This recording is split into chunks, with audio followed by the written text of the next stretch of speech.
Okay, to start this 4-ingredient bread, I have put on my KitchenAid mixer my dough hook. You can do all of this by hand if you want to. Okay, I have my warm water, not scalding, but a little warmer than lukewarm water.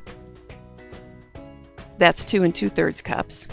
Then if you use the packet, that's 1 tablespoon. We want 2 total tablespoons. I like to use the rapid rise of yeast. Sprinkle that over the top of your warm water. And then you're going to sprinkle on 1/4 cup of sugar if you want to. You could use honey. That's going to make the yeast activate. And it's going to bubble. So we're going to leave it there just like this for 5 minutes, 5 to 7 minutes. We'll come back and it'll be bubbly and ready to go. There we have it. That's what it should look like. So now we're going to add 5 1/2 cups of flour to begin with. Maybe just 5 to begin with. I'm going to mix that all up really well. And then we're going to add a little bit of salt. I have 2 teaspoons for this recipe. I use pink Himalayan.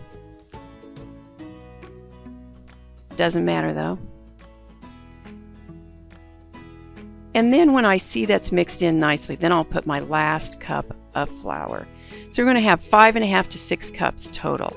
It should look like this, just slightly sticky, not too heavy. And if it's lighter than that, just go ahead and knead enough flour into it until it does look like this.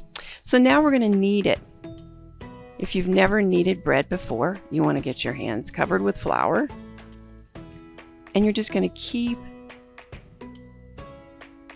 pressing it over. Press it out, fold it, press it out, turn it, fold it, and you'll just keep doing that until you have a nice consistency. Don't keep putting in too much flour or else it'll be too heavy. So you want to keep doing this until it feels slightly sticky again. Maybe a couple of minutes.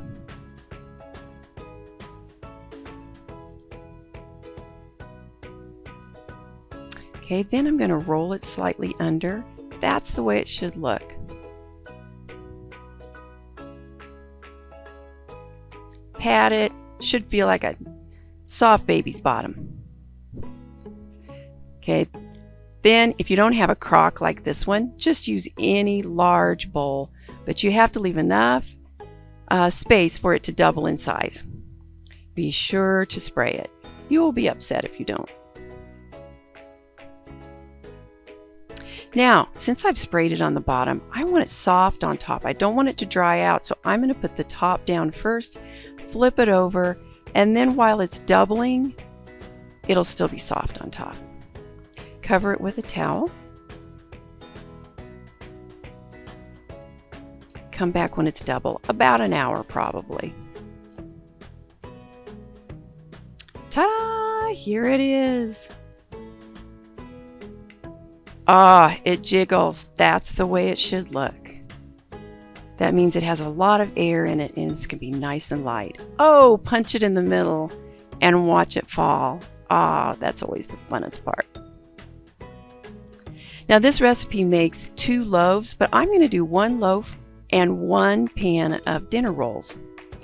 Just going to pinch it apart in the middle in half. And then I'm going to kind of roll this under like that. And the only reason to do that is to make it nice and smooth on top. It doesn't really matter as far as the way it's going to taste, but it makes it nice and smooth and pretty on top.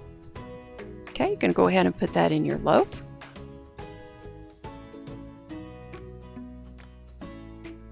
Cover it with a towel. Wait for it to double in size. Now for some dinner rolls. Spray the pan again. It's the same process, only smaller. I'm going to pinch off just a tiny little piece here. About like that.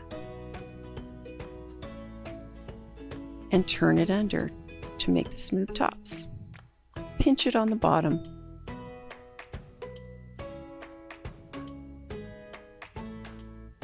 And set it in your pan. You could use a square pan. I like a round one. It makes them turn out nice and pretty. There we have it. Cover it and wait for it to double.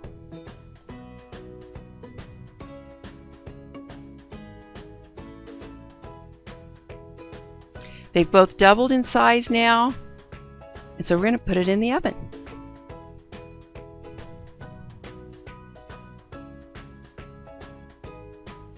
Okay, look at those golden brown rolls, but they're a little hard on top, as rolls and bread often is homemade. So I'm taking wax paper and I'm going to cover it with some butter, and then I'm going to open the wax paper and lay it over these hot rolls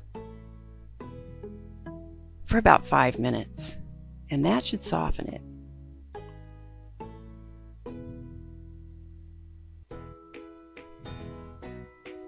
Let's see if it worked. Oh yes, they are soft. Now take it out of the pan and on a cooling rack. Do the same thing with our loaf.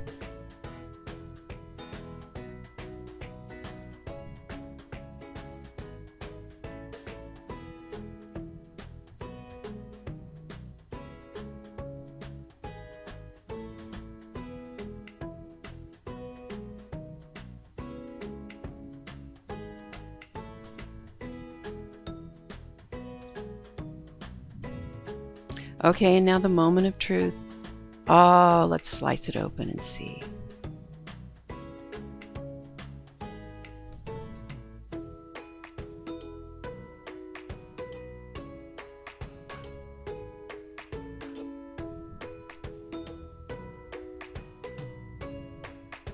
And let's try a dinner roll.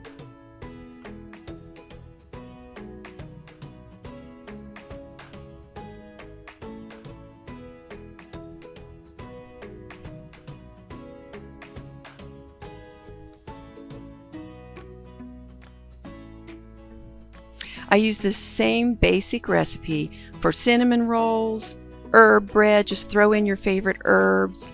You can throw in some ground flaxseed, and you can even use half whole wheat flour and half white flour if you want. Whatever you use, it's easy and it's delicious. All right, hopefully you enjoyed my mom's 4-ingredient bread recipe. Don't forget to like and subscribe. See you next time.